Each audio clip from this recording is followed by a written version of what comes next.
Si jaalannaan natti boonte gaafii jaalala keef tole siif jedhee osoo onnee koo keessa gaafan siif kaa'ee teessoo gaafan kan kee ta'e siif kennee waan hundumaa si booda nama hin amanu deebi'ee gonkumaa yeroo wal barannu jaallataa fakkaattee kan turte jechoota jaalalaan oomishtee na fuuluu har'a jaallatamnaan jalqabde of tuuluu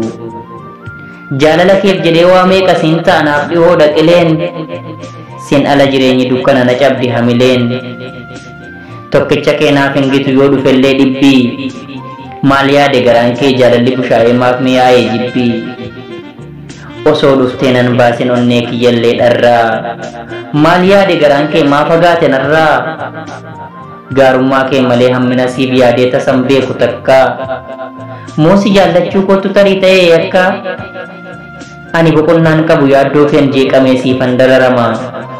osoo onnee koo dhoosanii situ keessaa argama.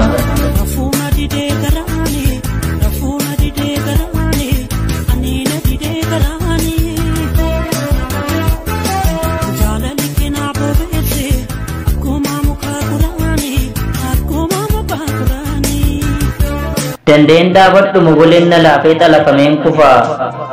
asan jira naan jedhi mee foolii kan keessuufeen dhufaa asan jira naan jedhi nan dhufaa gulufee humna jaalala keen dhaabbachuun dadhabe sakaalameen kufee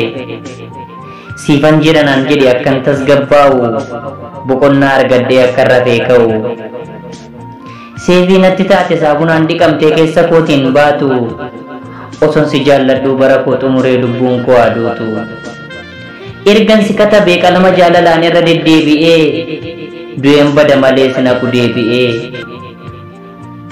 akkas ta'e garaan koo kan jaallatu dhiisee kan jibbutti gama nama isa hin beekneef yaaddoon fannifama obsumaan imalee galma ga'a qocaanu lakki jaalala wayyaa gargar hin facaanu. Jaalallee koo lafa jirtuu fi bakka jirtutti nageenyaa fi jireenya gaariin siif hawwa. Gaarummaa kee malee hamaa kee dhaga'uunis ta'ee arguun hin barbaadu. Walaloo gabaabduu kanaa kan si affeertee aanaa jaallattuu kee hawwii Dubaay irra nagaatti.